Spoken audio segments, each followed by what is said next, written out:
Les besoins humanitaires sont immenses et la situation ne cesse de se détériorer dans l'enclave palestinienne de Gaza, 6 semaines après que l'entité sioniste a complètement bloqué l'approvisionnement des 2,3 millions d'habitants de la bande de Gaza. Les réserves de nourriture constituées lors du cessez-le-feu précaire sont pratiquement épuisées dans un camp de bâches en plastique où elle vit avec sa famille déplacée à Khan Younes.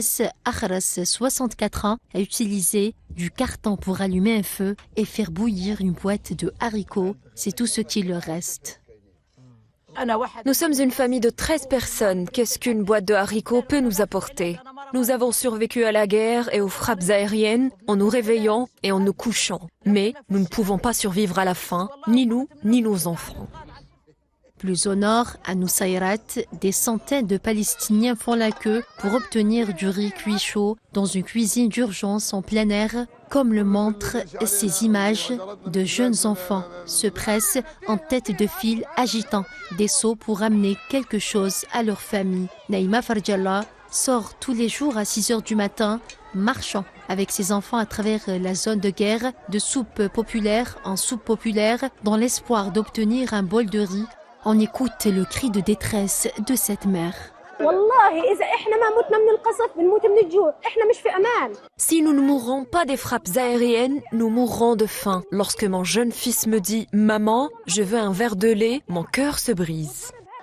Toutes les fournitures de base s'épuisent selon l'UNRWA qui tire encore une fois la sonnette d'alarme. Les prix des produits de base ont augmenté de façon exponentielle depuis plus d'un mois, c'est-à-dire depuis que les autorités israéliennes ont mis en place le siège de la bande de Gaza. Cela signifie que les bébés et les enfants vont se coucher le ventre vide chaque jour. Sans ces produits de base, Gaza se rapproche d'une faim très profonde. De son côté, le secrétaire général des Nations Unies, Antonio Guterres, a souligné qu'un accès humanitaire sans entrave doit être garanti dans la bande de Gaza. Les nouveaux mécanismes d'autorisation proposés par les autorités israéliennes pour l'acheminement de l'aide risquent de renforcer et de limiter cruellement l'aide jusqu'à la dernière calorie et au dernier grain de farine. Soyons clairs, nous ne participerons à aucun accord qui ne respecterait pas pleinement les principes humanitaires. Impartialité, indépendance et neutralité. Tout accès humanitaire entravé doit être garanti.